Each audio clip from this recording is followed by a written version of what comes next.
Kalimatnya begini, anakmu itu diamkan saja, biarkan saja bermain-main.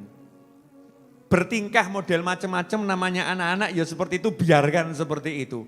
Jangan dimarahin terus. Jangan kamu marah-marahin anakmu terus. Kenapa? Karena anakmu kamu marah-marahin terus dia tetap anak-anak. Betul ya Bu ya? Jadi kira-kira kalau anaknya dimarahi tiba-tiba jadi ibu-ibu enggak? Jadi anak yang genah. Otake dinggo. Iki sing kira-kira sing otake sing gak dinggo sing ndi? Ya, ini ada oknum ibu-ibu. Neriakin anaknya, punya otak itu dipakai sama teriak-teriak. Ini kalau ada orang lihat, ini kira-kira yang gak pakai otak yang mana ini? Paham maksudnya ya? Jangan marah-marahin anakmu terus, biarkan main-main. Namanya juga main-main anak-anak. Anak-anak itu kepleset, jatuh, gelundung itu wajar. Anak-anak teriak-teriak itu wajar. Anak-anak lari-lari itu wajar. Asal jangan di masjid kan begitu ya. Kalau di tempatnya ya wajar. Biarkan. Karena kalau kamu marah-marah, anakmu tetap anak-anak, kamunya jadi pegel. Kamunya jadi mangkel, kamunya jadi kesel. Akhirnya sakit. Sakit. Tapi kalau kamu gak banyak marah-marah, kamu diem saja. Lama-lama anak itu yang cari kamu. Anaknya yang cari kamu, anaknya jadi nurut.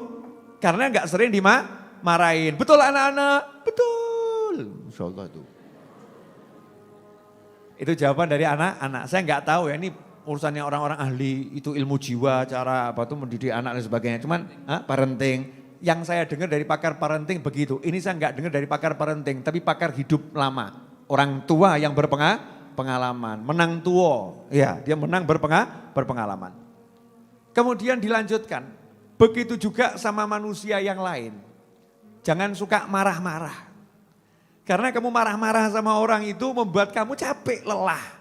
Untuk marah itu energi yang dikeluarkan banyak, hasilnya kamu yang sakit. Sementara yang kamu marahin yang gak ngefek, gak ngaruh. Jadi kamu rugi. Ya itu ibu-ibu perlu praktek. Paham Bu? Jadi misalnya ibu mau marah sama suami, itu tiwas kesel Bu. Wong lanang germulih jam 10.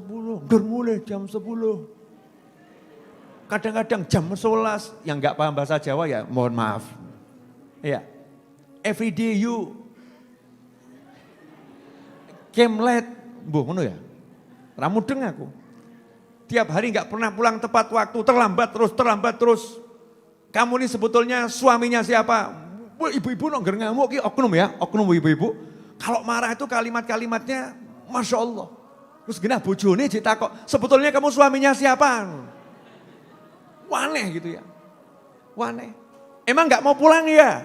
Gak usah pulang sekalian. Udah pulang masih dibengongin, gak usah pulang sekalian. Pertanyaan saya, teriakan-teriakan begitu manfaat enggak? Blas. Pakai ilmu baru ibu-ibu. Ilmu baru. Wedok kudu pinter. Ini tahun 2020. Harus cerdas. Pulang telat, diam saja. Kalau lapar di meja makan. Kalau haus di meja makan. Kalau butuh saya di kamar tidur. Permisi. Bingung bojone. Kok dungaren yo? Biasanya kan ngamuan ya. Ini kok jadi gak ngamuan ya? Ini kok gak marahan ya? Aneh ini kok seperti gak butuh saya lagi ya? Masya Allah. Mulai suaminya rodok curiga, penasaran. Jangan-jangan dia kalau saya pulang terlambat dia punya temen nih jangan-jangan. Masya Allah. Sesuai jam 6 tekan rumah. Masya Allah, alhamdulillah kerjaan lancar ya Pak. Masya Allah. Kalau mau makan di meja makan, minum di meja makan. Kalau mau sholat jamaah nanti panggil saya ada di kamar. Masya Allah, kok beda sekarang istri saya. Buntutin nih suami, ada apa di kamar? Ternyata nonton YouTube-nya Habib Muhammad. Masya Allah. Oh jadi ini yang merubah istri saya. Ini, wah daripada lihat Habib Muhammad terus lebih baik lihat saya gitu. Mulai dikancani nih. Tiap malam akhirnya ditemenin istrinya lihat YouTube-nya Habib Muhammad. Masya Allah dikancani. Akhirnya dua-dua gak pernah keluyuran malam, ya di rumah berdua terus nonton YouTube. Akhirnya penasaran Habib Muhammad nih adanya di mana? Oh ada di banyak tempat. Salah satunya di Majelis Ar-Raudhah Senin malam Selasa setelah sholat Isya. Promosi bro.